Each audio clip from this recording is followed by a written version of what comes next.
हाथी और तोता। एक तोता बहुत लंबे समय से पिंजरे में रह रह कर तंग आ चुकी थी। वह खुला आकाश में उड़ना चाहती थी। बहुत प्रयत्न करके आखिरकार तोता पिंजरे से उड़कर बाहर जंगल में आ पहुंची। तोते को जंगल का वातावरण बहुत पसंद आ गया। हर रोज तरह तरह के मीठे फल खाती थी।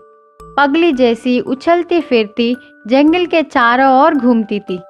अपना जीवन बहुत खुशी खुशी बिताने लगी। एक दिन तोते को एक बड़ा पेड़ के नीचे सोता हुआ एक हाथी दिखाई पड़ी।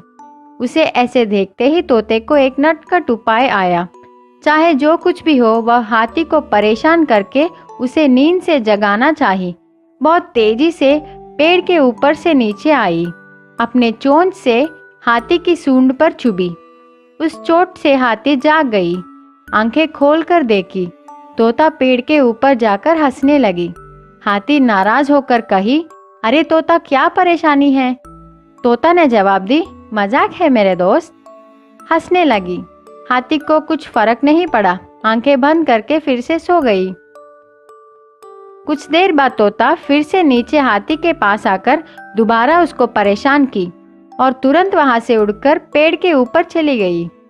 हाथी गुस्से से चिल्लाई, अरे तू फिर से आ गई? क्या कुछ काम नहीं है क्या? लेकिन तोते को यह बहुत मजाक लगा। बार बार ऐसी शरारतें करने लगी। हाथी तंग आ चुकी थी।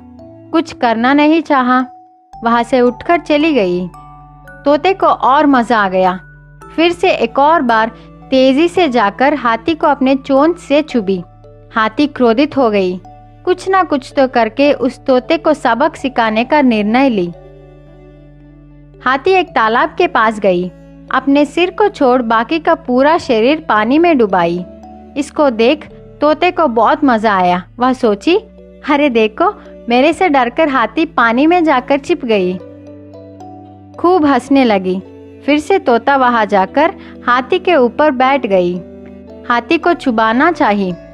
हाथी को पता था कि तोता आएगी, इसलिए उसने पहले से ही अपने सूंड में पानी भरकर रखी। तोता चुभने ही वाली थी।